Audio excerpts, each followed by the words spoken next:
বাংলা যেন মগের মুলুক, যেমন খুশি তেমন সাজোর মতোই তৃণমূল কংগ্রেস ক্ষমতায় থাকাকালীন দলের এক শ্রেণীর নেতারা যেমন খুশি তেমন টাকা আত্মসাৎ করে গেছেন। ভাবতেন তাদের চুরি জোচ্চুরি কেউ কোনোদিনও ধরতে পারবে না, তবে তাদের ভাবনায় ফুল স্টপ দিয়ে রাজ্যের চৌঠামে পালাবদল ঘটেছে। আর পালাবদলের পরপরই উঠে আসছে একের পর এক চুরি, টাকা তছরূপের ঘটনা। মূল অভিযুক্ত কারা? ঠিকই ধরেছেন, সেই তৃণমূলের নেতারাই। কথা হচ্ছে মালদা জেলার গাজল ব্লকের করকোচ গ্রাম পঞ্চায়েতের প্রাক্তন প্রধানের বিরুদ্ধে। তৃণমূল কংগ্রেস পরিচালিত এই গ্রাম পঞ্চায়েত বর্তমানে বিজেপি বোর্ড গঠন করেছে। সেখানে 1 টাকা বা 2 টাকা নয়, লাখ লাখ টাকা তছরূপ করেছেন পঞ্চায়েত প্রধান হাবিবুর রহমান। অন্তত অভিযোগকারীদের বক্তব্য তেমনই। অভিযোগ, পঞ্চদশ অর্থ কমিশনের আওতায় হাই স্ট্রিট লাইট সারাই, একাধিক জায়গায় পরিশ্রুত পানীয় জলের কল মেরামত, বিশুদ্ধ পানীয় জল সরবরাহ সহ অনেক কাজ না করেই 50 লাখ টাকারও বেশি টাকা তুলে নেওয়া হয়েছে। গোটা ঘটনায় তৃণমূল পঞ্চায়েত প্রধান হাবিবুর রহমান সহ এক ঠিকাদার এবং পঞ্চায়েত কর্মীদের একাংশের বিরুদ্ধে অভিযোগ উঠেছে। আমাদের অভিযোগ যে আমাদের করকোচ অঞ্চলে যে আমাদের প্রধান যে সমস্ত যেগুলো কাজ কোনোদিনও স্যাংশন হয়নি, স্যাংশন হয়েছে, টাকা উঠিয়ে নেওয়া হয়েছে কিন্তু কাজ হয়নি। যেমন টিউবওয়েলের এখানে কোনো কাজই হয়নি। টিউবওয়েল যেগুলো শুদ্ধ পানীয় জল যেগুলোর কোনো কাজ হয়নি, কিন্তু টাকা তুলে নেওয়া হয়ে গেছে। এটা কোন দলের প্রধান? এটা হচ্ছে তৃণমূল কংগ্রেসের।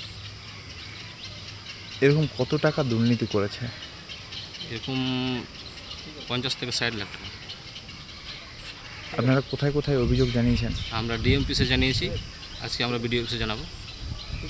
এটা আমরা যেন করা ব্যবস্থা যেন আমরা পাই। গোটা গ্রাম পঞ্চায়েতে টিউবওয়েল না করেই কোথাও 79 তো কোথাও 90,000 টাকা করে বিল করা হয়েছে। এমনই মারাত্মক অভিযোগ করছেন বাসুদেব মণ্ডল নামে এক অভিযোগকারী। আমাদের অভিযোগ হচ্ছে আমাদের করকোচ জিপির প্রধান এবং যেটা হচ্ছে কন্ট্রাক্টর আমরা বলি এজেন্সি, তারা প্রচুর টাকা আমাদের অনুমানিক 52 লক্ষ টাকা একদম তছরূপ করে দিয়েছেন। যেমন ধরেন কোথাও লাইট রিপেয়ারিং হয়নি, সেখানে লাইট রিপেয়ারিংয়ের বাবদ টাকা তুলেছেন।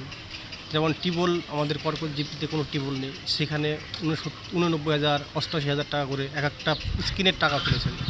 এবং শুদ্ধ পানীয় জলের জন্য, বিশুদ্ধ পানীয় জলের জন্য যেটা স্কিন করা হয়েছে, কিন্তু একটাতে কাজ হয়নি, সম্পূর্ণটাই ওইভাবে ঝুলে পড়ে আছে, কিন্তু সম্পূর্ণ বিল উঠানো হয়ে গেছে। এবং বিলের কপি সহ আমাদের কাছে ছিল, সেগুলো দিয়ে আমরা ডিএম অফিসে অ্যাপ্লিকেশন করেছি এবং আমাদের আশা যে সেটা অবশ্যই তদন্ত হবে এবং তদন্ত হয়ে আমাদের সুস্থ বিচার চাই। আর কন্ট্রাক্টরি এবং প্রধান আর যদি স্টাফ জড়িত থাকে তাদের জন্য শাস্তি হয়, সেই কামনাই করছি। জেলা শাসকের দফতরের অভিযোগ জানানোর পাশাপাশি গাজল ব্লক অফিস বা বিডিও অফিসেও অভিযোগ জানাবেন বলেই জানাচ্ছেন অভিযোগকারীরা। আপনার পুজো পৌঁছে যাক বিশ্বের দরবারে। প্রতি বছরের মতো এবারও আর+ নিউজ নিয়ে এলো শারদাঞ্জলির সেরা সম্মান 2026। অংশ নিতে সকাল 10টা থেকে সন্ধে 6টার মধ্যে সরাসরি যোগাযোগ করুন আমাদের অফিসে অথবা কল করুন 9836323248 এই নম্বরে। শারদাঞ্জলি শুধুমাত্র আর+ নিউজে। আমাদের অভিযোগ করকোচ জিপির প্রধান, কন্ট্রাক্টর এবং অফিস স্টাফ এরা সরকারি অর্থ তছনছ করেছে। 15 ফিনান্স এখান থেকে 52 লক্ষ টাকা ওরা ভুয়ো বিল করেছে। ভুয়ো বিলটা হচ্ছে সাবমার্শাল, লাইট, এইগুলো রিপেয়ারিং করেছে। ধরেন 10,000 15,000 টাকা করে রিপেয়ারিং হয়, কিন্তু বিল বানায় ওরা 80-90,000 টাকা করে। শুনলেন তো অভিযোগকারীরা ঠিক কি বলছেন, অথচ যার বিরুদ্ধে অভিযোগ সেই হাবিবুর রহমান তিনি কি বলছেন? স্বভাবতই সব অভিযোগ ভুয়ো বলে তিনি দাবি করেছেন। এই দাবি তো তিনি করবেনই। পঞ্চদশ অর্থ কমিশনের কোনো টাকা কাজ না করে তুলে নেওয়া হয়নি, এটুকু এই কথা বলছেন হাবিবুর রহমান। প্রয়োজনে প্রশাসন তদন্ত করতে পারে, তবে হ্যাঁ, এই কথাটা ভালো করে শুনুন। 2024-25 যে অর্থ বছরের কথা বলা হচ্ছে সেই সময়ের একেবারে শেষের দিকে তিনি প্রধান হন বলে দাবি করেছেন হাবিবুর। তার মানে তিনি যুক্ত না হলে তার আগের প্রধান এ কাজ করে থাকলেও করতে পারেন, এমনই কি আভাস দিলেন হাবিবুর রহমান। কি রে, তোর বেশ র্যাশ হয়েছে দেখছি। হ্যাঁ রে, কি করবো বলতো, র্যাশগুলো কিছুতেই কমছে না। অনেক কিছু ইউজ করলাম তবুও কমছে না। তুই এম্বার গৌরীদেবী হসপিটালসে দেখাতে পারিস, ওখানে ভালো এক্সপিরিয়েন্স ডার্মাটোলজিস্ট আছে। গৌরী দেবী হসপিটাল, রাজবাঁধ, দুর্গাপুর। যোগাযোগ 8001003333, 8001113333। যে কমপ্লেনটা যারা করেছে 24-25-এ সর্বপ্রথম আমি প্রধানই ছিলাম না, আমি শেষের দিকে আমি প্রধান হয়েছি। আর মূলত হচ্ছে যে ফিনান্স থেকে ওরা কমপ্লেন করেছে সেটা হচ্ছে 15 ফিনান্স। সে 15 ফিনান্সে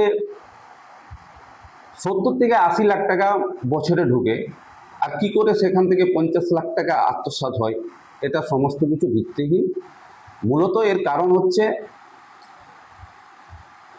আমি টিএমসির প্রধান ছিলাম, এখন বর্তমানে বিজেপি পরিচালিত বোর্ড, বিজেপি বোর্ড চালাচ্ছে এখন বলে যারা আমাকে এতদিন চালালো তারাই আজকে বলছে আত্মসাৎ করেছে। তো তখনই তো ওরা বলতে পারতেন, তৃণমূলে যখন ছিলাম ওরা যখন আমাকে চালাচ্ছিল তখনই। এখন বিজেপি বোর্ড চালাচ্ছে, এখন ভুরি ভুরি কাজ নামতে শুরু করেছে, তখন ওদের হয়ে কাজ না করে বিজেপি যখন ভোট চালাচ্ছে তখন আমাকে এটা একটা পরিকল্পিতভাবে আমাকে ফাঁসানো হচ্ছে। একদিকে স্থানীয় বাসিন্দাদের অভিযোগ টাকা আত্মসাৎ করেছেন, অন্যদিকে প্রাক্তন পঞ্চায়েত প্রধান নিজেকে সম্পূর্ণ নির্দোষ বলে দাবি করছেন। এই অবস্থায় দু তরফেরই বক্তব্য খতিয়ে দেখছে প্রশাসন।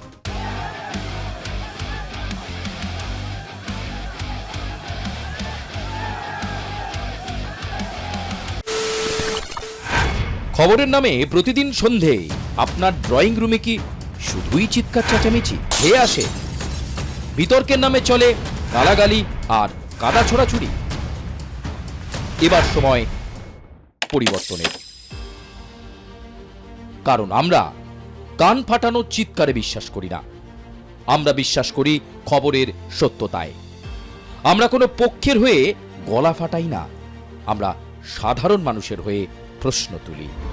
চিৎকার নয়, শুধু খবর হবে যেখানে বিতর্ক আছে কিন্তু কুৎসিত ঝগড়া নেই। সঠিক তথ্য, বিশ্বস্ত খবর। নজর রাখুন আর প্লাস নিউজে।